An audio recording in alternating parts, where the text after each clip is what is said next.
تو لہٰذا ہم آگے سے آغاز کرتے ہیں آیت نمبر 35۔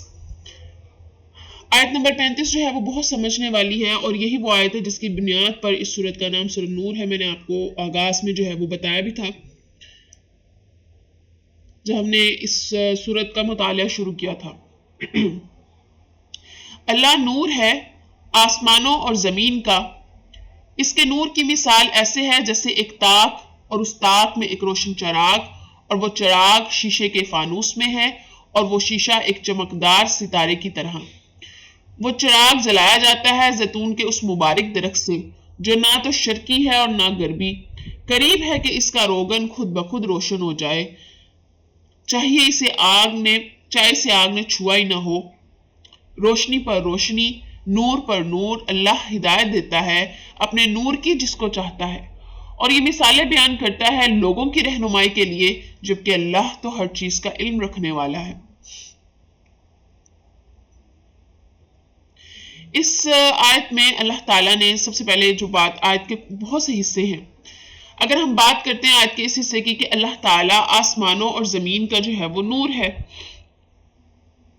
تو یہ جو آیت ہے اور آیت کا جو یہ حصہ ہے، یعنی یہ کہ اللہ تعالیٰ نے یہاں پر اپنے آپ کو نور کے طور پر بیان کیا ہے، اور کیسا نور کہ جو ہدایت ہے، جو روشنی ہے،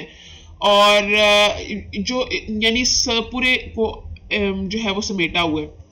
تو اللہ تعالیٰ نے یہاں پر اپنے آپ کو جو ہے وہ نور کہا ہے، یعنی کہ اللہ آسمانوں اور زمین کا جو ہے وہ نور ہے، اور پھر اس نور سے جو ہے وہ مراد کیا ہے؟ اس نور سے مراد ہدایت، روشنی اور ہر چیز کا جو ہے وہ منبع ہے، یعنی سورس، ٹھیک ہے، اوریجن، یعنی آپ اس کو کہہ لیں کہ جو ہر چیز کا دینے والا ہے، چاہے وہ پھر ہدایت ہے، چاہے وہ روشنی کو پیدا کرنے والا ہے، چاہے وہ ہدایت کو دینے والا ہے، ٹھیک ہے، چاہے وہ پھر آسمانوں اور زمین میں کوئی بھی چیز ہے، اس سب کا جو خالق ہے وہ کون ہے؟ اللہ رب العزت کی ذات۔ اس حوالے سے ایک حدیث ہمیں ملتی ہے کہ اللہ کے نور کے سامنے اس کا حجاب نور ہے، اگر وہ اسے ہٹا دے تو اس کے چہرے کی روشنی جہاں تک نظر جائے گی ہر چیز کو جلا کر راکھ کر دے گی، یعنی انسان کے جو ہے وہ انسان کے بس کی بات نہیں ہے کہ وہ اللہ کے نور کو دیکھ سکے یا اللہ کے نور کو برداشت کر سکے، انسانی آنکھ میں جو ہے وہ اتنی طاقت نہیں ہے۔ یہ وجہ ہے نا کہ ہم حضرت موسیٰ علیہ السلام کا جب قصہ پڑھتے ہیں تو حضرت موسیٰ علیہ السلام نے جب اللہ تعالیٰ سے کہا تھا کہ مجھے آپ کو دیکھنا ہے، تو اللہ تعالیٰ نے کیا کہا تھا کہ اللہ نے کہا تھا کہ میں آسمان میں جو ہے وہ پہاڑ پر اپنا ایک نگاہ ڈالوں گا، اگر میں پہاڑ برداشت کر گیا تو پھر آپ بھی کر جائیں گے، اور جب اللہ تعالیٰ نے ایسا معاملہ کیا تھا تو پہاڑ ریزہ ریزہ ہو گیا تھا اور موسیٰ علیہ السلام بے ہوش ہو گئے تھے یہ منظر دیکھ کر۔ تو انسانی آنکھ سے اللہ تعالیٰ کو دیکھنا یہ ناممکن بات ہے، کیونکہ انسانی بصارت میں اتنی طاقت نہیں ہے کہ وہ اللہ کے نور کو جو ہے وہ دیکھ سکے یا اس کے نور کو برداشت کر سکے۔ تو لہٰذا یہ سمجھ لیں کہ یہاں پر جو اس آیت کے اندر اللہ تعالیٰ نے، ہم اس کا احاطہ نہیں کر سکتے، لیکن ہم اس کو صرف الفاظوں سے سمجھ سکتے ہیں، لیکن ہم اس بات میں ہم یہ نہیں جان سکتے کہ آخر اس پورے کی جو ایک مطلب ہے ہم اس کو صرف پڑھ سکتے ہیں، یعنی ہم یہ آپ کہہ لیں کہ ایسی بات ہے یا ایسی آیت ہے جس کے اندر اللہ تعالیٰ نے اپنی عظمت اور اپنی شان کی طرف جو ہے وہ اشارہ کی ہے۔ تو اللہ تعالیٰ کی ذات کا انسان کے پاس اس کا احاطہ کرنے کا کوئی ذریعہ نہیں ہے، ٹھیک ہے، ہم اس کو نہیں سمجھ سکتے، اس کی ذات کا احاطہ نہیں کر سکتے، کیونکہ ہمارا علم جو ہے وہ محدود ہے، اور ہماری ذہن، ہماری ذہانت جو ہے وہ یہ محدود ہے، تو ہم اس کو جو ہے وہ اس کی ذات کا احاطہ نہیں کر سکتے۔ اب اگر ہم اسی آیت کے اگلے حصے میں چلتے ہیں کہ اللہ تعالیٰ نے کہا کہ اس کے نور، یعنی اللہ کے نور کی مثال ایسی ہے، اور میں نے ابھی بتایا تھا کہ نور سے کیا مراد ہے؟ ہدایت، روشنی، تو ہم نے اس چیز کو ذہن میں رکھ کر لے کر چلنا ہے کہ اللہ کی ہدایت، اللہ کی روشنی، اس کی مثال ایسی ہے جیسے ایک تاک میں چراغ ہو، چراغ شیشے کے اندر ہو، اور وہ شیشہ ایسا ہو جیسا ایک چمکتا ہوا تارا۔ یہ تین باتیں ہیں، یعنی ایک تاک آپ اس کو سمجھ لیں کہ اگر کسی نے دیکھا ہو پرانے زمانے کے اندر چراغ جس طرح سے چلایا جاتا تھا، تو اس کے اندر جو ہے وہ دیا رکھا جاتا تھا، اور پھر اس میں وہ چلتا تھا اور اس کے ارد گرد جو ہے وہ شیشے ہوتے تھے، ٹھیک ہے، اور اس کے اندر جو ہے وہ پھر دیا چلتا تھا یا جو بھی چراغ چلتا ہے. تو طاق میں چراغ، اس کا مطلب کیا ہے کہ انسان کے اندر ایمان، ٹھیک ہے. اب یہ جو مثال ہم یہاں پر پڑھ رہے ہیں کہ یہ کیا ہے کہ اللہ کی ہدایت کی روشنی کی مثال ہم پڑھ رہے ہیں جو دل کے اندر اترتی ہے اور پھر اس کو جو ہے وہ روشن کرتی ہے، دل کو جو ہے وہ روشن کرتی ہے. تو طاق میں چراغ کا مطلب کیا ہے؟ انسان میں ایمان. اور پھر جب اس کے آگے آیا کہ اس پھر چراغ جو ہے وہ شیشے کے اندر ہے، اس کا مطلب کیا ہے؟ اس کا مطلب یہ ہے کہ پھر ایمان جو ہے وہ انسان کے دل میں، اور پھر وہ شیشہ ایسا جیسے چمکتا ہوا تارا، یعنی پھر جو اس کا دل ہے، جب اس کے اندر ایمان چلا جاتا ہے کہ انسان، اور پھر انسان کے اندر ایمان، اور ایمان جب دل کے اندر داخل ہوتا ہے تو وہ دل جو ہے وہ پھر چمک اٹھتا ہے، وہ دل جو ہے وہ روشن ہو جاتا ہے، ٹھیک ہے. تو یہ اس کا جو اس پوری جو اللہ نے مثال دی اس کا مطلب جو ہے وہ یہ ہے. اگر ہم اس کو مزید جو ہے وہ سمجھیں تو ایک بندہ مومن ہے، ٹھیک ہے. اب کیا ہوتا ہے؟ طاق کیا ہے؟ طاق کی وجہ سے، یعنی بندہ مومن، طاق سے مراد یہاں پر میں نے پہلے بھی بتایا کہ انسان ہے، بندہ مومن ہے. اب اس کو ہم دوسرے طریقے سے یہ بھی دیکھ سکتے ہیں کہ اللہ تعالیٰ نے جیسے کہا کہ طاق میں چراغ، اور پھر وہ چراغ جو ہے وہ شیشے کے اندر، اور وہ پھر روشنی پھیلاتا ہے، یعنی بندہ مومن ہے جب اس کے دل کے اندر ایمان آ جاتا ہے، اور پھر وہ ایمان جب دل کے اندر آ جاتا ہے اس کا دل روشن ہو جاتا ہے، اور جب وہ خود اس کا دل روشن ہو جاتا ہے، اس کے خیالات، اس کا وجود اللہ کی روشنی سے، اللہ کی ہدایت سے، اللہ کے محبت سے اور اللہ کے دین سے جب روشن ہو جاتا ہے تو پھر وہی روشنی جو ہے وہ پورے جہاں میں وہ پھیلتی ہے. یعنی جب ایک بندہ مومن کے اندر حقیقی طور پر ایمان آتا ہے تو ظاہر سی بات ہے اس کے ایمان کی جو ایک کیفیت ہے، یا اس کے ایمان کا جو ایک پوزیٹیو جو ہے وہ اثرات ہیں، مثبت اثرات ہیں، وہ دوسروں تک جاتے ہیں، اور جو اس کے ساتھ بیٹھنے والے لوگ ہیں یا اٹھنے والے لوگ ہیں ان کو اس کی جو ہے وہ روشنی، اس کی ہدایت، یا اس کا جو ایک اللہ تعالیٰ نے اس کے اندر ایک نور ڈال دیا ہے، اس نور سے فیضیاب جو ہے وہ اس کے ساتھ بیٹھے ہوئے لوگ بھی ہوتے ہیں. اور اگر ہم اس کو دوسرے طریقے سے سمجھیں کہ جس طرح سے کہ اللہ تعالیٰ نے انسان کا جو سینہ ہے، ٹھیک ہے، جس طرح سے ابھی ہم نے اس پورے مثال کو سمجھا ہے، تو کیا ہے کہ اس کو سمجھنے کے لیے کہ انسان کا اس پورے انسان کا جو سینہ ہے اس کو اگر ہم سمجھیں، چونکہ وہ طاق کی ہی شیپ کا ہوتا ہے، اور پھر اس کے اندر ہی ہمارا جو ہے وہ دل ہے، تو یعنی جس طرح سے میں نے اس کو جو پہلے بھی ہم نے دیکھا اور میں نے ایکسپلین کیا، تو بندہ مومن کے دل کے اندر جب نور داخل ہو جاتا ہے، اللہ کی روشنی داخل ہو جاتی ہے، اللہ کی ہدایت داخل ہو جاتی ہے، تو پھر اس کا دل جو ہے وہ ایمان سے روشن ہو جاتا ہے، جگمگا اٹھتا ہے. اور یہ بات سمجھ لیں کہ اس آیت کے اندر جو اللہ تعالیٰ بات کر رہے ہیں ان لوگوں کے بارے میں بھی بات کر رہے ہیں کہ آگے ہم دیکھیں گے کہ دو کیٹیگری کے لوگ ہوتے ہیں. ایک وہ ہوتے ہیں کہ جن کے اندر اللہ تعالیٰ نے یہ جو فطری جو ایک صلاحیت ہے یہ آٹومیٹیکلی جو ہے وہ رکھی ہوتی ہے، یعنی اللہ کو پہچاننے کی، اللہ کی معرفت کی صلاحیت. اب وہ دو کیٹیگری کے لوگ ہم آگے جو ہے وہ دیکھیں گے. اس سے پہلے ہم اس آیت کو جو ہے وہ مکمل کرتے ہیں. اب یہاں پر جو ایک مثال ہمیں بڑی کمپلیکیٹ سی جو ہے وہ لگی، لیکن اگر ہم اس مثال کو دیکھیں تو بڑی آسان سی مثال ہے، اور اس مثال کو ہم نے بڑے آسانی سے جو ہے وہ ڈیکوڈ کر لیا کہ کیا چیز ہے. یعنی اگر ہم اس کو مزید جو ہے وہ دیکھتے ہیں تو اللہ تعالیٰ کی جو ہدایت ہے، اللہ کی جو روشنی ہے، ٹھیک ہے، وہ دل کے اندر انسان کے ایسے داخل ہو جاتی ہے جیسے ایک روشن چراغ جو ہے وہ کسی طاق کے اندر، اگر آپ میں سے کسی نے لیمپ یا جسے ہم طاق لیمپ جیسے صحیح جو ہے وہ اس کی عکاسی نہیں کرتا ہے، لیکن اگر جن لوگوں نے پرانے زمانے کے دیکھا ہوا ہے کہ جس میں چراغ جو ہے وہ ڈالتے اور رکھا جاتا ہے، تو جب ہم چراغ اس کے اندر رکھا جاتا ہے تو اس طرح سے اس کی روشنی دیے کی پہلے نہیں ہوتی، لیکن جیسے ہی اس دیے کو، اس چراغ کو اس طاق کے اندر رکھا جاتا ہے، اس کی روشنی پورے کمرے کے اندر یا پورے اس جس جگہ پر رکھا جاتا ہے اس کے اندر وہ پھیل جاتی ہے. اسی طرح سے ایک انسان کے دل کے اندر جب اللہ کی ہدایت داخل ہوتی ہے تو وہ اسی طرح سے جو اس کی روشنی ہے ہر طرف پھیل جاتی ہے. پھر اس کے بعد اللہ تعالیٰ نے اس آیت کا اگلا حصہ ہے، اللہ نے کہا اب وہ جو روشنی ہے، وہ جو طاق ہے، وہ جو کہ جلتا ہے ایک بابرکت زیتون کے درخت کے تیل سے جو نہ مشرقی ہے نہ مغرب. اب اللہ تعالیٰ اگر ایک مثال جو ہے وہ بیان کر رہے ہیں کہ وہ اس چراغ کو جلانے کے لیے جو تیل کا استعمال کیا جا رہا ہے وہ زیتون کے تیل کا استعمال کیا جا رہا ہے. اب یہ مثال اگر ہم پڑھتے جا رہے ہیں تو ایک مثال کے الفاظ اور ان کے پیچھے کا مقصد دونوں ہمیں جو ہے وہ جاننے کی ضرورت ہے. دونوں جو ہے وہ اس کو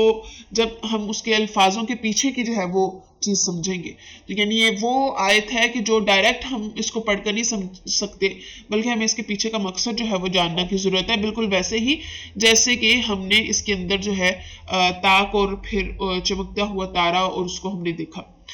اب اگر ہم اس میں بائی ورڈ جو ہے وہ جاتے ہیں تو ہم زیتون کے تیل کی اللہ تعالیٰ نے بات کی، زیتون کے درخت کے تیل کی. تو زیتون کو اللہ تعالیٰ نے قرآن میں اور جگہ بھی ذکر کیا گیا اور اس کی بہت زیادہ برکت ہے اور بہت زیادہ بابرکت درخت ہے. اللہ تعالیٰ نے اس زیتون کی قسم بھی کھائی ہے سورۃ 3 میں، وَالتِّینِ وَالزَّیتُونِ، کہ اللہ تعالیٰ نے قسم کھائی ہے زیتون کی. تو زیتون کا جو درخت ہے وہ اس کا بہت بہترین جو ہے وہ تیل ہے، صحت کے اعتبار سے بھی، اس کو کھانے کے اعتبار سے بھی. اور یہ تیل ایسا تیل ہے کہ جو آگ کے بغیر ہی روشن ہو جاتا ہے. ٹھیک ہے، یعنی اس کو جو ہے وہ آپ کو کسی بھی طرح کا جو ہے وہ اس کو آگ لگانے کی ضرورت نہیں ہے، جیسے ہی اس کے قریب جائے گا یہ بھڑک اٹھے گا. اور اللہ تعالیٰ نے یہاں پر بات بھی کی کہ یہ جو شرقی بھی نہیں ہے اور مغربی بھی نہیں ہے، غربی بھی نہیں ہے. یعنی جب کسی درخت پر جس طرف سے دھوپ پڑتی ہے نا، اس سمت کے حوالے سے کہلایا جاتا ہے کہ یہ مشرقی ہے یعنی یہ شرقی ہے یا غربی ہے. لیکن اگر ایسا درخت، یہاں پر اللہ نے ایسے درخت کی مثال بیان کی ہے کہ جو ہر وقت دھوپ میں رہتا ہے اور اس کا کوئی بھی رخ نہیں ہے، یعنی ایسا نہیں ہے کہ اس پر صرف ہمیشہ جو ہے وہ مشرقی سائڈ سے دھوپ پڑتی ہے یا مغربی سائڈ سے دھوپ پڑتی ہے، بلکہ اس پر جو وہ ایسا درخت ہے جو ہر ٹائم جو ہے وہ دھوپ میں رہ رہا ہے اور اس پر کوئی ایک سمت سے جو ہے وہ نہیں پڑتا دھوپ، بلکہ ہر سمت سے جو ہے وہ اس درخت کے اوپر دھوپ پڑ رہی ہے. اور زیتون کا جو درخت ہے اس کے تیل کے ساتھ ساتھ اس کے اور بھی بہت سی جو ہے وہ خصوصیات ہیں. اس کے متعلق اللہ کے رسول صلی اللہ علیہ وسلم نے حدیث بھی فرمائی کہ زیتون کا جو ہے وہ تیل کھاؤ اور اس سے مالش کرو کیونکہ یہ ایک بابرکت درخت سے آتا ہے. پھر اگر ہم اس میں جو ہے وہ آگے اس آیت کا حصہ چلتا ہے، اللہ تعالیٰ کہتے ہیں کہ اس کا تیل ایسا ہے کہ آگ کے بغیر ہی بھڑک اٹھتا ہے. یعنی اس کو آگ کی ضرورت نہیں ہوتی بلکہ یہ آگ کے بغیر ہی بھڑک اٹھتا ہے. یعنی اس درخت کے اندر یہ خاصیت ہے کہ اسے آگ لگانے کی ضرورت نہیں ہے بلکہ آگ کے نزدیک لے کر جائیں گے تو یہ بھڑک اٹھے گا. اب یہاں پر جو مثال کیا اللہ تعالیٰ نے بیان کی ہے، اب کہ یہ سمجھ لیں کہ وہ جو نور اور وہ جو روشنی اللہ تعالیٰ بندہ مومن کے دل کے اندر داخل کرتا ہے، وہ روشنی اتنی طاقتور ہوتی ہے کہ کسی بھی جو ہے وہ ایسا خارجی ذریعہ یعنی باہر یعنی وہ آئے بغیر جو ہے وہ روشن ہو جاتی ہے. یعنی اللہ تعالیٰ نے اگر صرف اللہ تعالیٰ نے اس آیت کے اگلے حصے میں کہتے ہیں کہ اللہ تعالیٰ جسے چاہتا ہے ہدایت دیتا ہے، تو اللہ تعالیٰ جس پر اپنا کرم جو ہے وہ نازل کرنا چاہتا ہے اس کے جب دل کے اندر اللہ تعالیٰ اپنی ہدایت کو ڈال دیتے ہیں، اپنے نور کی روشنی کو ڈال دیتے ہیں، تو پھر وہ فوراً سے جو ہے وہ بھڑک اٹھتی ہے. یعنی کچھ ایسے جو ہے وہ نیک فطرت لوگ ہوتے ہیں کہ جو صرف اس انتظار کے اندر ہوتے ہیں کہ کب انہیں جو ہے وہ اللہ کی طرف سے ہدایت ملے یا کب جو ہے وہ ان کو جو ہے وہ اللہ تعالیٰ کی گائیڈنس کی یا اللہ تعالیٰ کی جو ہے وہ ہدایت کی بڑی ضرورت ہوتی ہے. جیسے ہی اللہ کی طرف سے کوئی جو ہے وہ ان پر سگنل آتا ہے تو وہ فوراً اس کو جو ہے وہ پکڑ لیتے.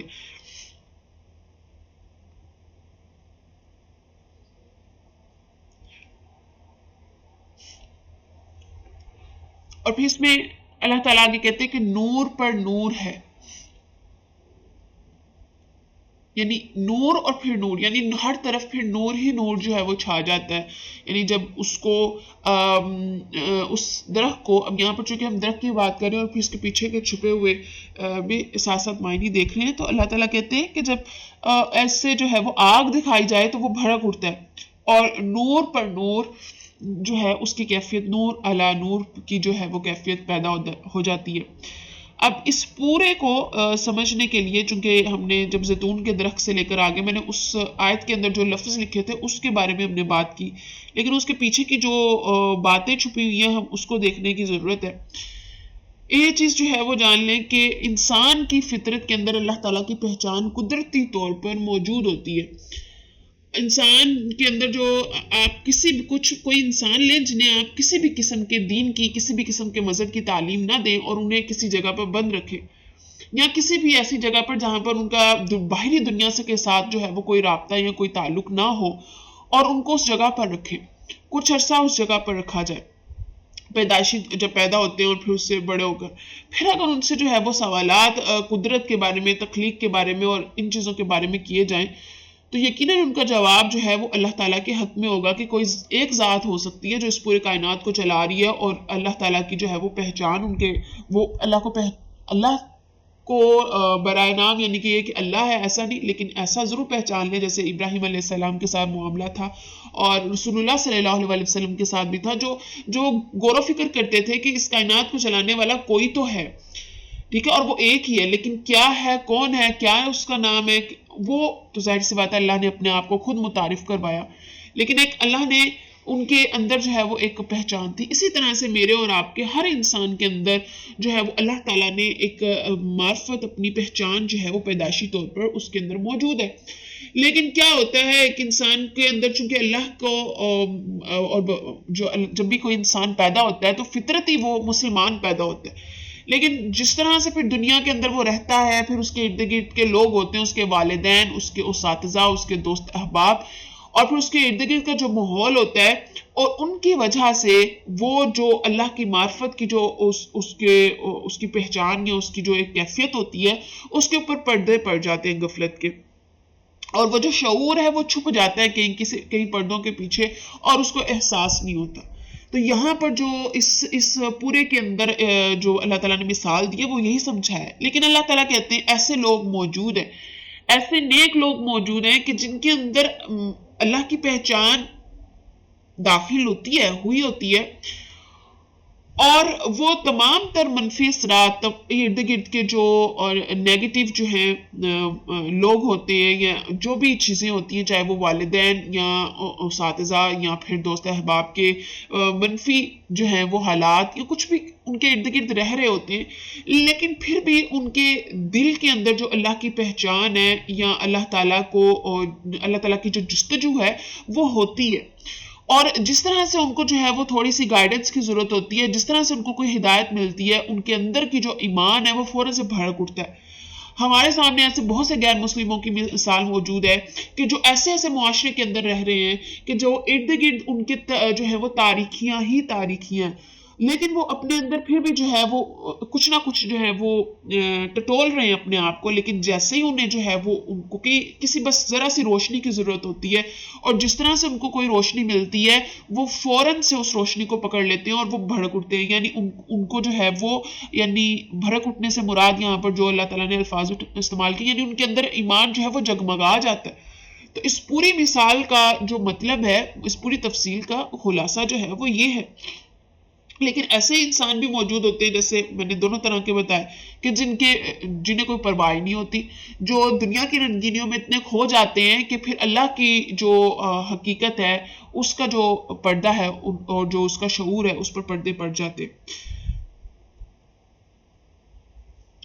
اور پھر اس میں اللہ تعالیٰ آگے اس آیت میں کہتے ہیں کہ اللہ جسے چاہتا ہے اپنے نور کی طرف جو ہے وہ ہدایت دیتا ہے. تو اللہ تعالیٰ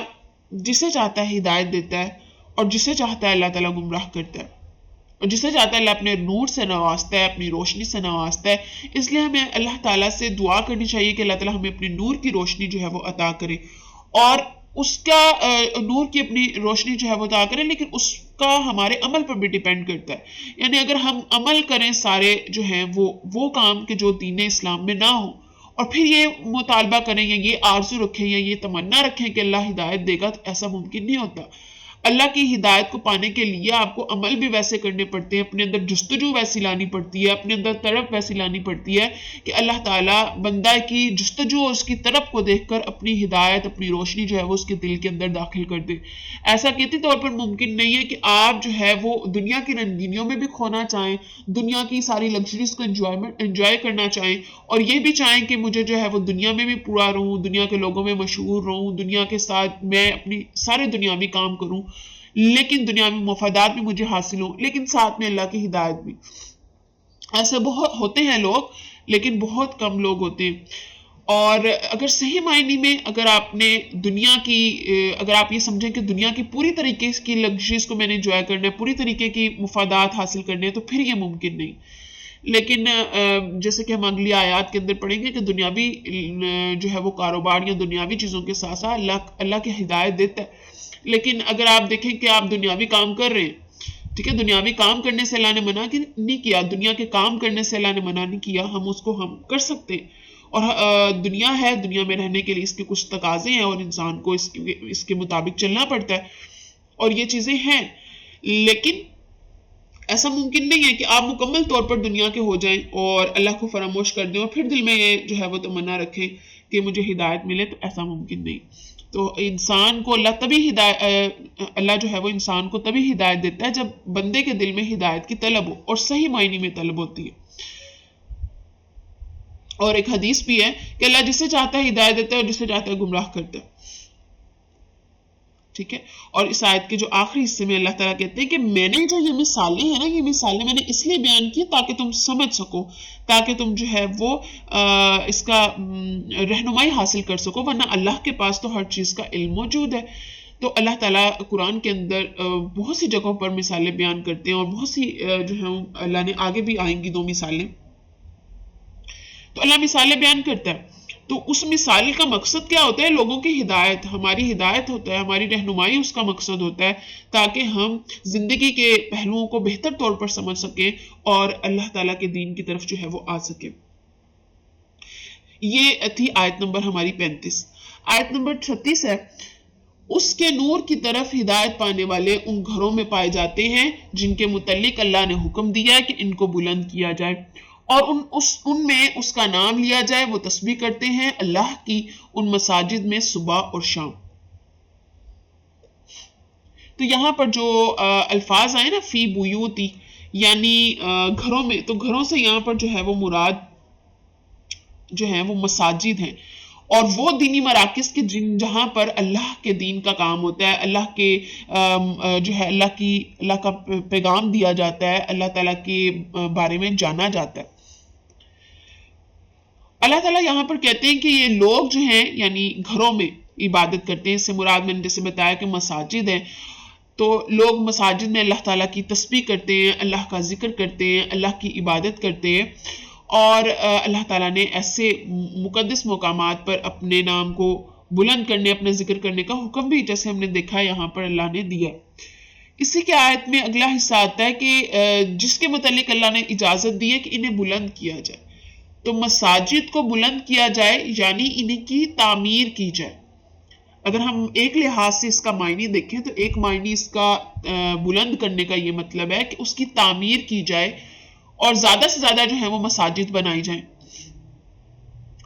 اور پھر اس میں ہم اگر دوسرا اس کا مطلب دیکھیں کہ اس سے بلند کیا جائے یعنی اس گھر میں اللہ کے گھر میں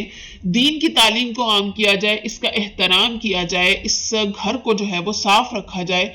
اور اسے ہر قسم کی نجاست سے جو ہے وہ پاک رکھا جائے، ہر قسم کے شرکیہ جو ہیں کام سے ان سے پاک رکھا جائے. اس کا جو ہے وہ ایک مطلب یہ ہے. اور مساجد کو بنانا بہت ہی جو ہے وہ نیک کام ہے. جو شخص مسجد بناتا ہے وہ جنت میں اپنا گھر بنا لیتا ہے، اور یہ حدیث جو ہے وہ موجود ہے.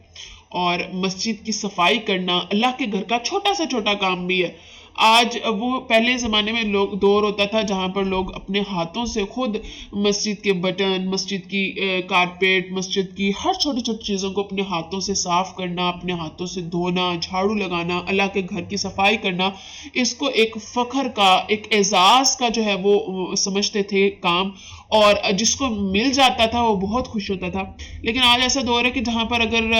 مسجد کا کام اگر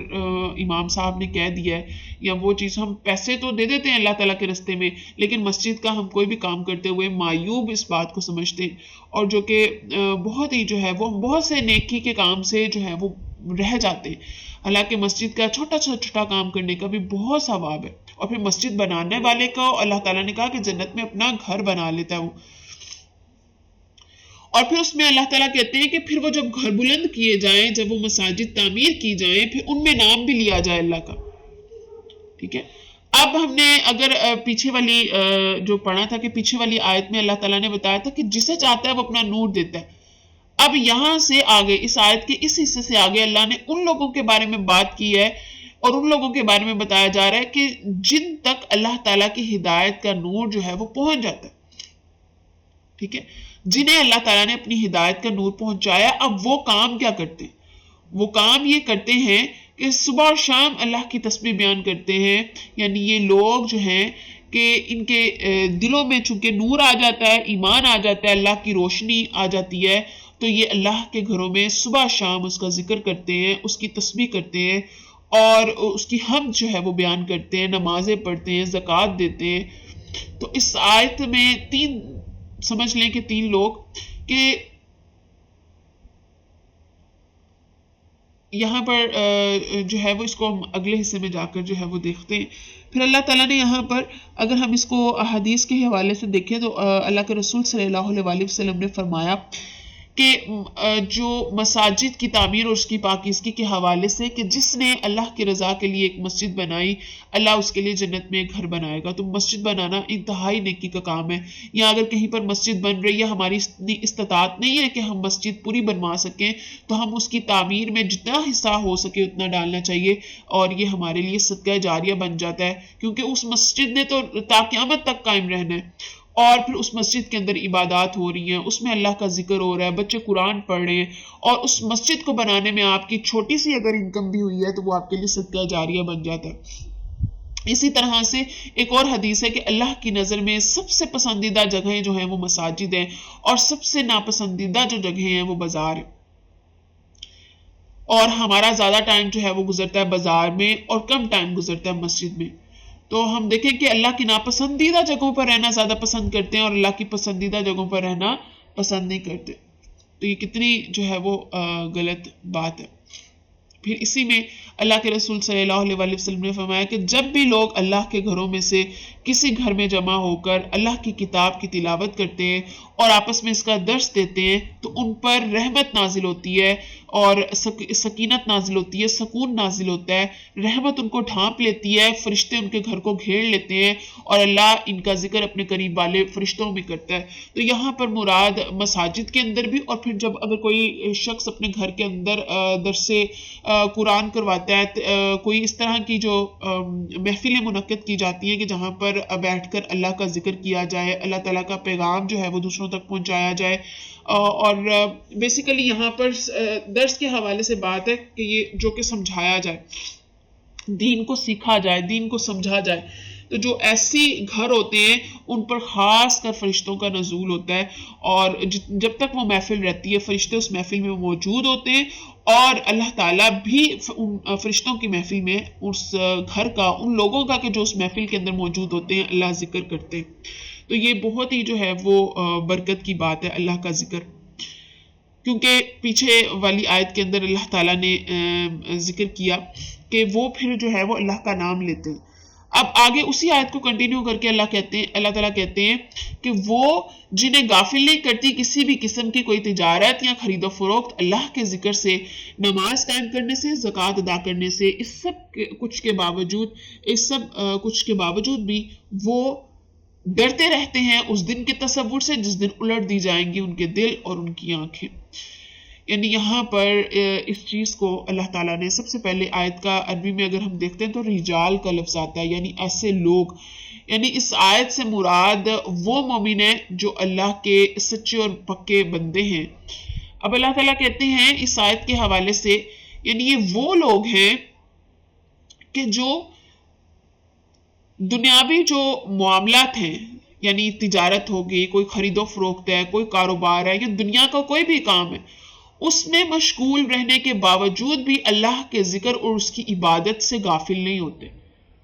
میں نے جیسے پہلے بتایا تھا نا، ہم پیچھے بات کر رہے تھے کہ دنیاوی کام کرنے سے اللہ نے منع نہیں کیا، ظاہر سی بات ہے اللہ نے دنیا بنائی اور دنیا میں ہمیں بھیجا، تو اس دنیا میں رہنے کے کچھ تقاضے ہیں تو ان کو کرنا ہوگا،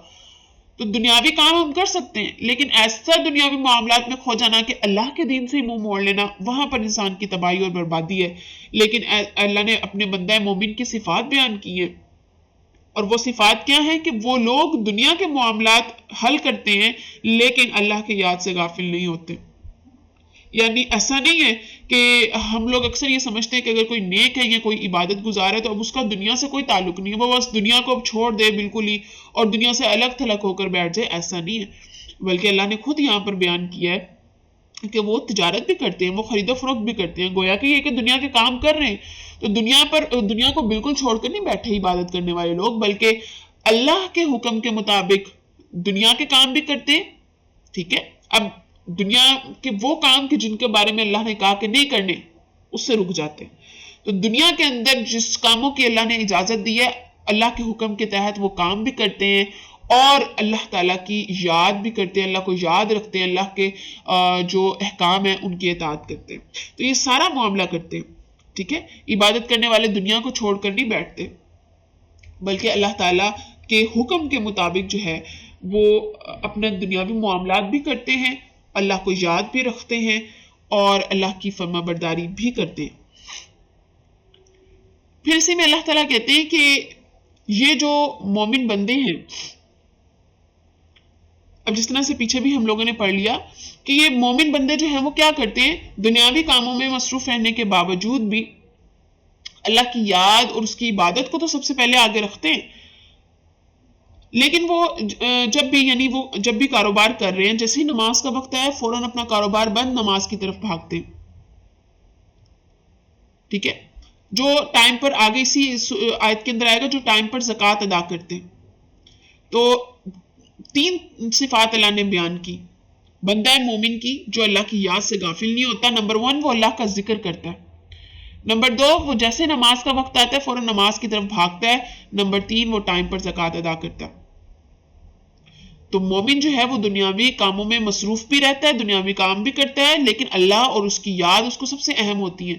یعنی دنیا کا کوئی بھی کام ہے لیکن جہاں پر نماز کا وقت آیا اپنے دنیاوی سارے کاموں کو سمیٹا اور نماز کی طرف بھاگے۔ اسی طرح سے گھر کی عورتوں کی مثال ہے، گھر کے کام کر رہی ہیں لیکن جیسے ہی اللہ کی اذان سنائی دی، اللہ کا حکم سنائی دیا، اللہ نے اذان کی طرف بلایا، نماز کی طرف بلایا، سارے گھر کے کام چھوڑ کر پہلے نماز، اور پھر اس کے بعد جو ہے وہ باقی دنیا کا کام، گھر کا کوئی بھی کام۔ تو بندہ مومن ایسے ہی کرتا ہے، جبکہ منافق کا کام کیا ہوتا ہے کہ پہلے دنیا کا کام پھر اللہ کا کام، پہلے گھر کے سارے کام پھر نماز، پہلے یہ کام پھر وہ کام، اللہ کا کام ہمیشہ پیچھے اور دنیا کا کام ہمیشہ آگے۔ جبکہ بندہ مومن کیا کرتا ہے، دنیا کا کام ہمیشہ آگے اور دنیا کا کام ہمیشہ پیچھے اور دین کا کام ہمیشہ آگے۔ اس کو میں جو ہے وہ سمجھ لیں اچھی طرح اس چیز کو۔ اب اسی میں اللہ تعالیٰ کہتے ہیں کہ ان کے دل کبھی بھی اللہ کی یاد سے غافل نہیں ہوتے، یعنی کنٹینیوسلی ان کے اگر کام کیا کر رہے ہیں، ہاتھ چل کون رہا ہے، پاؤں سے چل رہے ہیں، زبان تو فارغ ہے نا۔ اور یہی بات ہے کہ جیسے اب گھر کی عورتیں کام کرتی ہیں، کام تو وہ ہاتھوں سے کر رہی ہیں یا پاؤں سے چل کے کر رہی ہیں، اس میں زبان کا کیا کام، زبان خاموش ہوتی ہے اس سارے عمل کے دوران، چاہے وہ کھانا بنا رہی ہیں، چاہے وہ آٹا گوندھ رہی ہیں، چاہے وہ برتن دھو رہی ہیں، صفائی کر رہی ہیں، کوئی بھی کام کر رہی ہیں، اس میں زبان استعمال بالکل نہیں ہو رہی۔ اب بندہ مومن کیا کرے گا، اس وقت کو بھی یوٹیلائز کرے گا، اس وقت کو بھی استعمال کرے گا اور اپنی زبان پر اللہ کا جو ذکر ہے اس کو جاری رکھے گا۔ اس کی زبان، اس کا دل اللہ کی یاد سے غافل نہیں ہوگا۔ دنیا کا کام کوئی کر رہا ہے، گھر کے کام کوئی کر رہی ہیں، لیکن اللہ کی یاد سے نہیں ان کا دل غافل ہوتا، کنٹینیوسلی جو ہے وہ ذکر کر رہے ہیں اللہ کا۔ فارغ ہیں تو نماز ادا کرتے ہیں، مصروف ہیں دنیا کا کام کریں تسبیح کرتے ہیں، قرآن کی جو آیات یاد ہیں قرآن کی اس کی تلاوت کرتے ہیں، تلاوت سن لی، اور سارا وقت جو ہے وہ اللہ کی نعمتوں کا شکر ادا کرنے میں جو ہے وہ گزار دیتے ہیں۔ اور پھر اس کے بعد جیسے ہم نے یہ پوائنٹ پڑھ لیا کہ اللہ تعالیٰ نے کہا کہ وہ نماز جو ہے وہ قائم کرتے ہیں، تو اس کو سمجھ لیں یہاں پر جو عربی کے اندر لفظ آیا وہ اقام الصلاۃ، اقام الصلاۃ کا مطلب ہے کہ نماز کو اس کے اول وقت میں خشوع و خضوع کے ساتھ جماعت کے ساتھ ادا کرنا۔ تو عورتوں کے لیے جماعت تو نہیں ہے لیکن مردوں کے لیے جماعت ہے۔ تو اب کیا ہے کہ جیسے نماز کا وقت ہو فوراً سے نماز کو جو ہے وہ ادا کرنا۔ سورۃ المومنون میں بھی 2 طرح کی نمازوں کا ذکر اللہ نے کہا کہ نمازوں کی حفاظت اور نماز میں جو ہے وہ خشوع و خضوع، دونوں ڈیفرنٹ چیزیں ہیں۔ حفاظت کا کیا مطلب ہے؟ آپ 5 وقت کی نماز پڑھ رہے ہیں، ٹھیک ہے، اول وقت میں، لیکن خشوع و خضوع کا کیا مطلب ہے کہ دنیا کے کوئی خیال نہیں آئے گا، یہ نہیں کہ جائے نماز پہ کھڑے ہوئے اور یہ سوچ رہے ہیں کہ اب میں نے اس کے بعد جو ہے وہ گھر کا یہ کام کرنا ہے، اب میں نے یہاں پر جانا ہے، اب میں یہ کام کر رہی تھی تو یہ چیز جو ہے وہ رہ گئی، یہ والی کرنی ہے۔ تو خشوع و خضوع اقامت صلاۃ کا جو مطلب ہے وہ یہی ہے کہ نماز کو اس کے اول وقت میں ادا کرنا، خشوع و خضوع کے ساتھ ادا کرنا، یہ جو ہے وہ ضروری ہے۔ تو یہ بندہ مومن جو ہے وہ نماز کی پابندی جو ہے وہ کرتا ہے اور ان تمام شرائط کے ساتھ کرتا ہے۔ اسی کو آگے سمجھ لیں کہ اللہ تعالیٰ نے کہا کہ وہ پھر زکوٰۃ بھی دیتے، یعنی ان کا تیسرا کام کیا ہوتا ہے؟ ان کا تیسرا کام یہ ہوتا ہے، پہلا اللہ کے ذکر سے ان کی زبان تر رہتی ہے، دوسرا جیسے نماز کا وقت ہوتا ہے سارے کام چھوڑ کر نماز ادا کرتے ہیں، تیسرا زکوٰۃ دیتے ہیں، یعنی وقت پر زکوٰۃ دیتے ہیں، زکوٰۃ کی ادائیگی میں کسی قسم کی بھی کوئی بھی کوتاہی جو ہے وہ نہیں کرتے، اور زکوٰۃ کو دے کر اپنے مال کو پاک کرتے ہیں۔ اور پھر اللہ نے کہا کہ وہ اس دن سے ڈرتے ہیں جس دن دل اور آنکھیں الٹ دی جائیں گی، یعنی بندہ مومن قیامت کے دن سے خوف زدہ رہتا ہے، وہ دن کہ جس دن کوئی کسی کے کام نہیں آئے گا، کسی قسم کی سفارش کام نہیں آئے گی، کسی قسم کا معاملہ کام نہیں آئے گا، سوائے کام آئے گا تو آپ کا اعمال۔ تو اس دن کے ڈر سے بندہ مومن اپنا جو ہے وہ اعمال جاری رکھتا ہے نیکی کا، اور اللہ کی فرما برداری اور اس کی اطاعت جو ہے وہ کرنے کی، اور اس کی اطاعت میں جو ہے وہ اس کی کوششیں کرتا رہتا ہے کہ میں اللہ کی اطاعت کروں، میں اس کی فرما برداری کروں۔ اور اسی ضمن میں ہمارے پاس نماز کی اہمیت سے متعلق حدیث ہیں کہ جس میں اللہ کے رسول صلی اللہ علیہ وسلم نے فرمایا کہ نماز کو اس کے وقت پر ادا کرنا اللہ کو سب سے زیادہ پسندیدہ عمل ہے۔ تو سب سے زیادہ پسندیدہ عمل کیا ہے؟ اول وقت میں نماز ادا کرنا۔ اور ہم نے کل بھی جو ہے وہ یہ حدیث پڑھی تھی جو کہ جب ہم نے شادی کے حوالے سے بات ہو رہی تھی تو اس میں اللہ کے رسول صلی اللہ علیہ وسلم نے فرمایا تھا کہ جو جنازہ اس کو دفن کرنے میں، اول وقت میں نماز ادا کرنے میں، اور جو کوارہ ہے یا جو غیر شادی شدہ ان کی شادی کرنے میں جلدی کیا کرو۔ تو نماز پڑھنے میں جو ہے وہ جلدی کرنے کا کہا گیا۔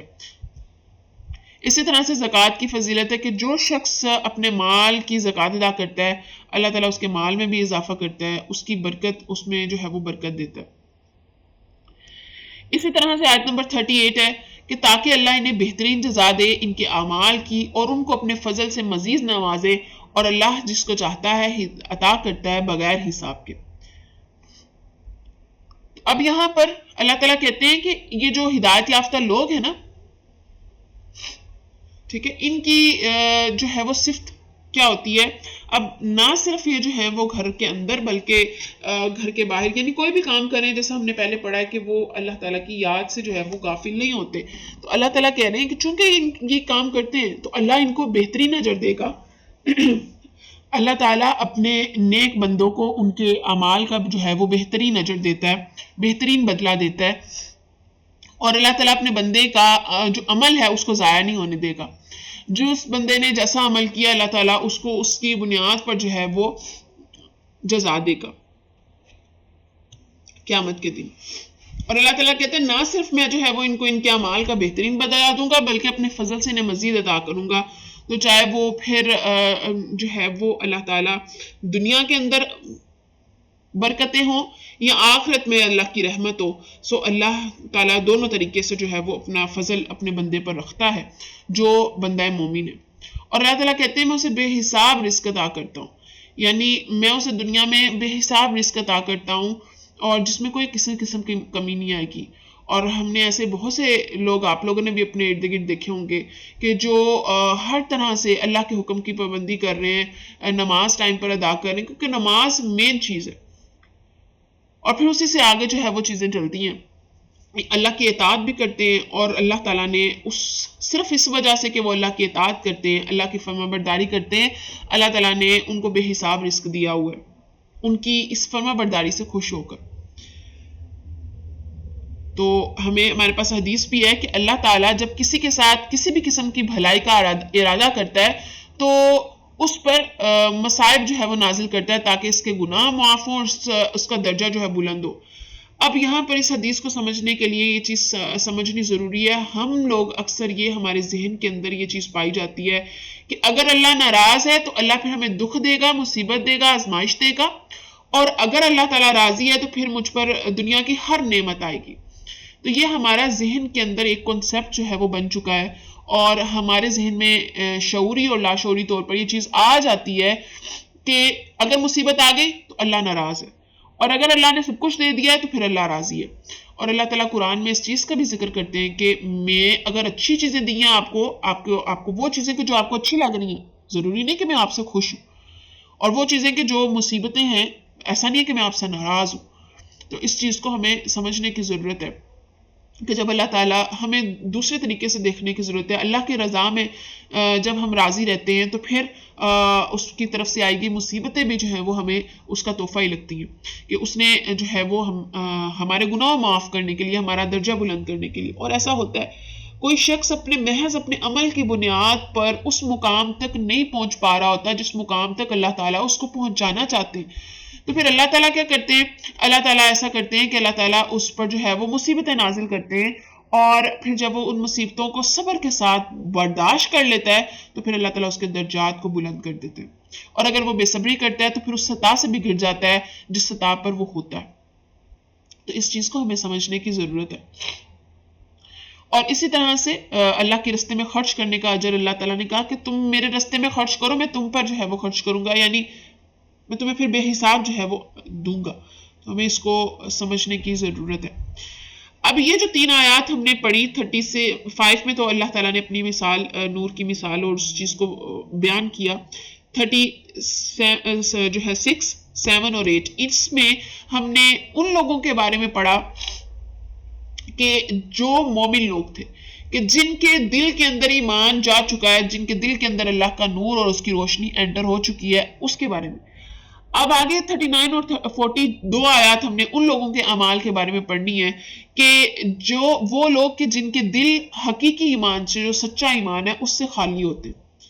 لیکن وہ اپنے دل کی تسلی کے لیے, اپنے ضمیر کو تسلی دینے کے لیے جو ہے وہ نیکی کے کام تھوڑے بہت کرتے رہتے ہیں. لیکن ان آیات سے ہمیں ایک چیز یہ بھی پتہ چلتی ہے کہ ان نیکی کے کاموں کا اللہ کے ہاں جو ہے وہ بالکل بھی قابل قبول نہیں ہے. تو اللہ نے 2 مثالیں بیان کی ہیں. 39 میں اللہ نے جس قسم کے لوگوں کی مثال بیان کی ہے, اللہ تعالیٰ نے ایسے لوگ کہ جنہیں منافق اگر ہم آسان لفظوں میں کہیں تو ان کی مثال ہے. اللہ تعالیٰ کہتے ہیں کہ جو کافر ہیں ان کے یعنی کچھ کافر ایسے ہیں کہ ان کے اعمال ایسے ہیں جیسے سراب کسی چٹیل میدان میں پیاسا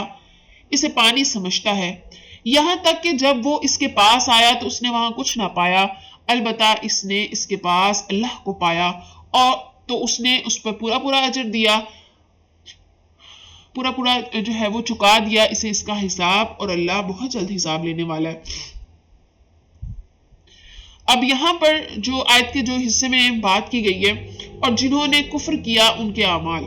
تو اس آیت میں یہ پہلی مثال ہے, اور اس سے مراد وہ کافر ہیں کہ جو آدھے یعنی دل میں تھوڑا ایمان ہے,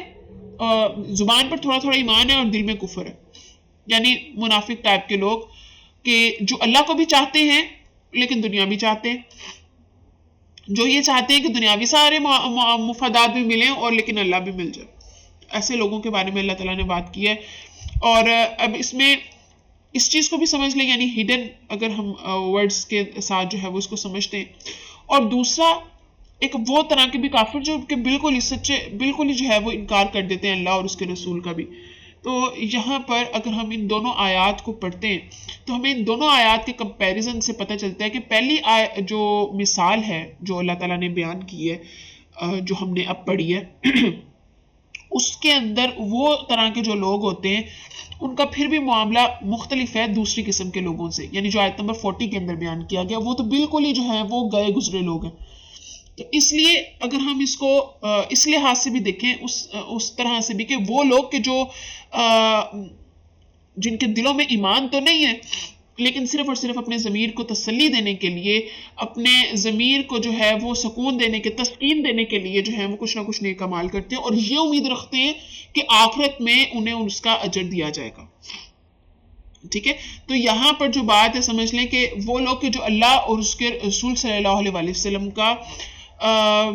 انکار کرتے ہیں, جو لوگ ابھی اس آیت میں دونوں لوگ مراد ہیں, دونوں مثالوں میں تمام طرح کے وہ لوگ کہ جو اللہ اور اس کے رسول کا انکار کرتے ہیں ان کے اعمال اللہ کی نظر میں کچھ بھی نہیں. تو اب آپ اس کو سمجھ لیں کہ سب سے پہلے اللہ تعالیٰ نے کہا کہ وہ ایسے ہیں جیسے چٹیل میدان میں سیراب. تو سیراب اس کو بولتے ہیں کہ ریگستان ہو اور اس میں ریت ہوتی ہے, وہ چمکتی ہوئی نظر آ رہی ہے دور سے, لیکن جیسے اس کے جو ہے وہ قریب جاتے ہیں تو کچھ بھی نہیں ہوتا. دور سے وہ ایسا ہی لگتا ہے کہ جیسے نہ پانی. ٹھیک ہے, اس کو سیراب بولتے ہیں.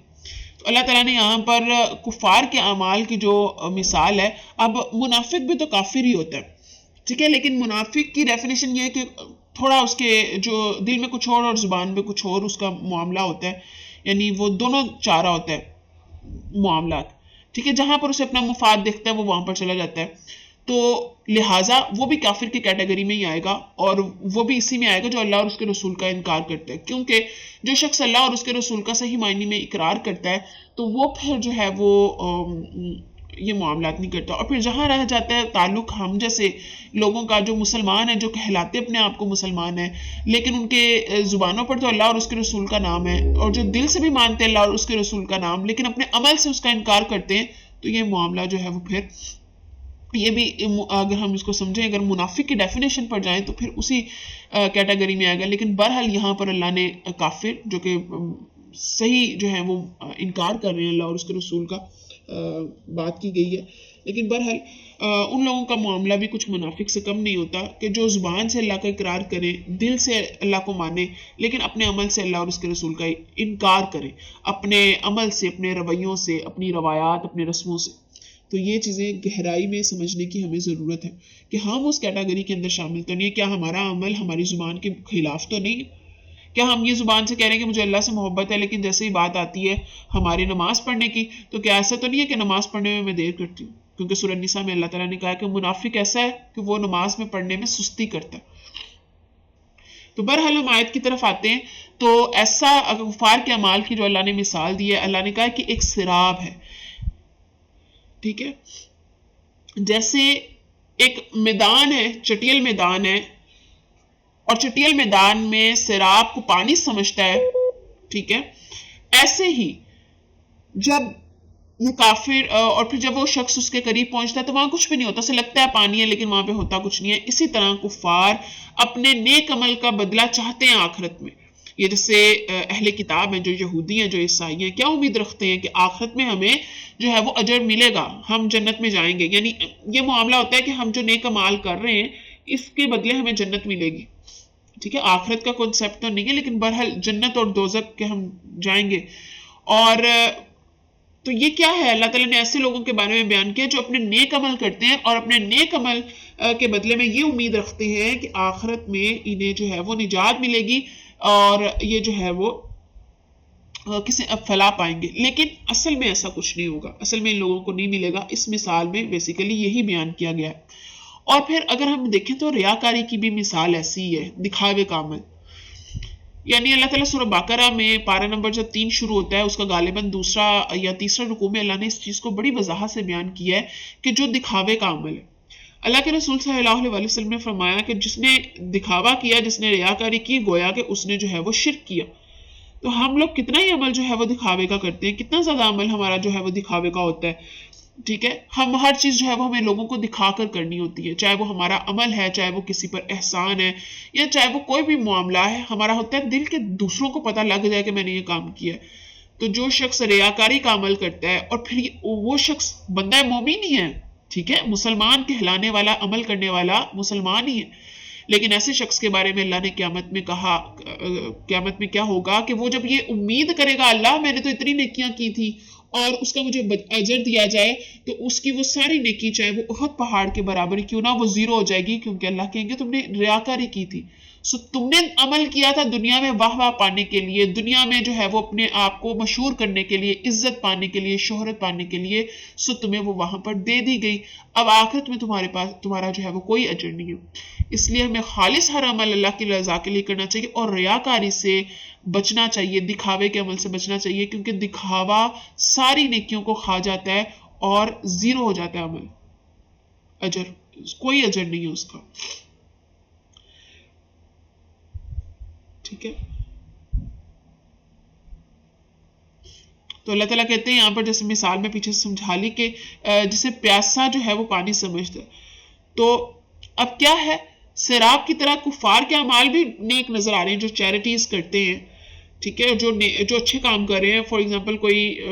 آرگنائزیشن چلا رہے ہیں، کوئی یتیم بچوں کی دیکھ بھال کر رہے ہیں، بوڑھوں کا خیال کر رہے ہیں، کسی کے ساتھ کوئی اچھا معاملہ، بظاہر تو وہ اچھے نظر آ رہے ہیں، لیکن حقیقت میں ان اعمال کی کوئی قیمت نہیں ہے، اور یہ صرف ان کو جیسے سراب جو ہے وہ پیاسے کو دھوکہ دیتا ہے، ایسے ہی کفار کے اعمال بھی ان کو آخرت میں دھوکہ دیں گے، بے فائدہ ہوں گے، کیونکہ اعمال کی قبولیت کی جو شرط ہے وہ ایمان بالغیب کے اجزاء ہیں، اور وہ 6 اجزاء ہیں۔ آپ کا اللہ پر ایمان ہو، اللہ کے رسول صلی اللہ علیہ وآلہ وسلم پر ایمان ہو، فرشتوں پر ایمان، آخرت کے دن پر ایمان، اچھی اور بری تقدیر پر ایمان، اور آسمانی چاروں کتابوں پر ایمان، جب تک نہیں ہوگا ایمان آپ کا نہیں ہے، مکمل نہیں ہے، اور جب تک آپ کا ایمان مکمل نہیں ہے تب تک آپ کا کوئی بھی عمل قابل قبول نہیں ہوگا۔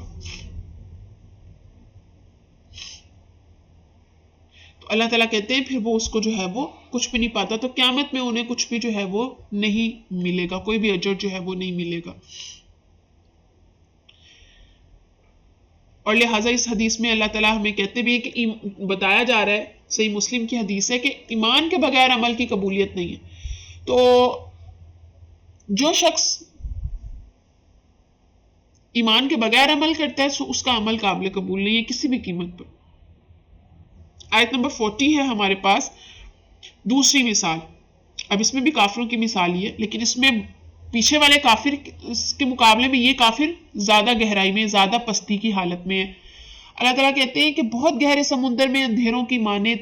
اسے ڈھانپ لیتی ہو،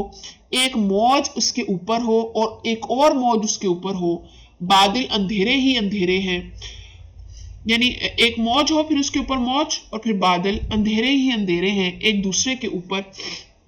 جب وہ اپنا ہاتھ نکالتا ہے تو اسے بھی نہیں دیکھ سکتا، اور جس کو اللہ ہی نے کوئی نور عطا نہ کیا ہو اس کے لیے کہیں کوئی نور نہیں ہے۔ یہ جو دوسری مثال ہے، اس آیت میں بھی کافروں کی مثال دی گئی ہے، اس میں بتایا یہ گیا ہے کہ جو کافروں کے اعمال ہیں وہ گہرے سمندر کی تاریکیوں کی طرح ہوتے ہیں۔ جب سمندر کی تاریکی اگر ہم دیکھیں، گہرائی دیکھیں، تو کافر کے اعمال ویسے ہیں، جہاں سمندر کی تاریکی میں نہ کوئی روشنی پہنچتی ہے بلکہ ہر طرف اندھیرا ہی اندھیرا ہوتا ہے، ایسے ہی کافر کے جو اعمال ہیں وہ تاریکیوں سے بھرے ہوئے ہیں اور اس میں کسی بھی قسم کی کوئی روشنی ہے ہی نہیں۔ یہاں پر ان کافروں کے بارے میں جو سرے سے ان کا کوئی کنسپٹ ہے ہی نہیں نیکی کا، اور جو آخرت کو سرے سے مانتے نہیں، جو کسی حساب، کسی کی جزا کو جو یہ مانتے نہیں کہ جنت دوزخ ہے، بلکہ وہ کہتے ہیں کہ بس مریں گے اور ختم سب کچھ، ٹھیک ہے، یہاں پر ان کی مثال ہے۔ کیونکہ جو پہلے والے ہیں وہ کم سے کم یہ امید رکھتے ہیں کہ انہیں اللہ سے، یا انہیں اللہ سے نہ صحیح لیکن انہیں کوئی نہ کوئی اجر دیا جائے گا ان کے اعمال کی بنیاد پر، لیکن یہ کافروں کے کیا مثال ہے کہ جنہیں کوئی امید نہیں، جنہیں کوئی جو ہے وہ کوئی غرض نہیں کہ کوئی حساب کتاب ہوگا، کوئی سزا جزا ہوگی، اور لہٰذا یہاں پر اس طرح کے کافروں کی بات کی گئی ہے۔ یہاں پر الفاظ ہیں فی بحر اللجی، گہرے سمندر، یعنی اس سے مراد، بحر اللجی سے مراد وہ سمندر ہے جس کی گہرائی بہت زیادہ ہو اور جہاں روشنی کسی صورت بھی جا ہی نہ سکتی ہو۔ تو کفار کے اعمال بھی ایسے ہی سمندر میں ڈوبے ہوئے ہیں جہاں پر روشنی نہیں پہنچ سکتی. اور اللہ تعالیٰ نے اس مثال میں یہی سمجھانے کی کوشش کی ہے کہ سمندر کی تاریکی جو ہے اس کو، اب ایک سمندر کی تاریکی ہے، اس کو مزید بڑھانے کے لیے اللہ تعالیٰ نے اس آیت میں کہا کہ اس کو ایک لہر ڈھانپ لیتی ہے، پھر اس کے اوپر ایک اور لہر ہوتی ہے. یعنی ایک اندھیرا اور پھر اس اندھیرے کے اوپر ایک اور اندھیرا. تو اب اس کی ایک مثال سمجھ لیں کہ جو تہ تردہ اندھیرا ہے یہ کیا ہے؟ یہ کفار کے دل کی یہاں پر اللہ نے بات کی ہے کہ ان کے دلوں پر ایک تو کفر ہے اور پھر گمراہیوں سے ان کا دل جو ہے وہ اس کے گمراہی کے پردے میں چھپا ہوا ہے. تو دور دور تک روشنی ان کے دل کے اندر انٹر نہیں ہو سکتی. ایک تو دل میں کفر، پھر دل ہر طرف سے گمراہی کے پردوں سے کور ہے، تو روشنی اگر آنا بھی چاہے تو کسی اینگل سے انٹر نہیں ہو سکتی. تو یہاں پر اللہ نے اس چیز کے بارے میں بات کی ہے اور اللہ نے کہا پھر اس کے اوپر بادل ہیں. اس کا یہ مطلب ہے اگر ہم مثال کے حساب سے دیکھتے ہیں کیا ہے، سمندر، پھر وہ بہت گہرائی، پھر اس میں ایک لہر، پھر دوسری لہر، پھر اس کے اوپر بادل. اسی طرح کفار کے اعمال اور پھر اس کا دل جو کہ چاروں طرف گمراہی میں ڈوبا ہوا ہے اور روشنی نہیں پہنچ پا رہی. ٹھیک ہے، اور وہ حقیقی ہدایت سے جو ہے وہ محروم ہوتے ہیں. اگر یہاں پر جو ہے وہ اللہ تعالیٰ نے اسی چیز کے بارے میں بات کی گئی ہے. اور پھر اللہ تعالیٰ نے کہا یہ تاریکیاں ایک کے اوپر ایک ہے، یعنی ایک کے اوپر ایک جو ہے وہ تاریکیاں، یعنی یہ اس طرح کی تاریکیاں جو ختم ہونے کا نام ہی نہیں لیں گی. یعنی کفار کی جو زندگی ہے وہ گمراہیوں میں مبتلا ہے اور ان کی حالت انتہائی جو ہے وہ خراب ہے، وہ اس گمراہی سے باہر نہیں نکل سکتے. ٹھیک ہے، اور اللہ تعالیٰ نے اس تاریکی کی شدت کا اندازہ اگر ہم لگائیں اس آیت میں، اللہ نے کیا کہا کہ اگر وہ اپنا ہاتھ بھی دیکھنا چاہے اس تاریکی میں تو اس کو اپنا ہاتھ نظر نہیں آئے گا. ورنہ جتنا بھی اندھیرا ہو انسان کو معلوم چل رہا ہوتا ہے، لیکن اگر بہت اندھیرا ہے تو اس کو نہیں نظر آ رہا ہوتا کہ اس کا پاؤں کیا ہے اور اس کا ہاتھ کہاں پر ہے. تو اللہ تعالیٰ نے کہا کہ کفار کے ساتھ جو ہے وہ معاملہ، اس کا حالت جو ہے وہ ایسی ہے کہ وہ ہدایت سے اتنے دور ہو چکے ہیں کہ وہ حقیقت سے، ایمان کے بالکل بھی جو ہے وہ قریب نہیں جا سکتے. انہیں ایمان کی حقیقت کا، ایمان کی سچائی کا جو ہے وہ احساس ہی نہیں، وہ اتنے دور ہو چکے ہیں. اور چونکہ اللہ تعالیٰ نے ان کو ہدایت نہیں دی، آیت کے اختتام پہ بھی اللہ نے اس چیز کا ذکر کیا کہ جسے اللہ ہدایت نہ دے تو پھر وہ کیا کرے گا؟ جس کے لیے اللہ نے کوئی روشنی نہیں رکھی، جس کے لیے اللہ نے کوئی ہدایت نہیں رکھی، اس کو دنیا کی کوئی طاقت ہدایت نہیں دے سکتی. تو لہٰذا ہمیں اللہ سے ہدایت کی طلب کرنی چاہیے. اور یہ چیز کو میں ہمیشہ اس چیز کو جو ہے وہ بتاتی ہوں کہ جب ہم کسی بھی چیز کے بارے میں بیان کر رہے ہوتے ہیں، کسی کو کوئی چیز سمجھا رہے ہیں، تو غالباً گمان یہ ہوتا ہے کہ میں سمجھا رہا ہوں تو اس کو سمجھ آنی چاہیے. حقیقت میں صرف ہم لفظ ادا کر رہے ہوتے ہیں.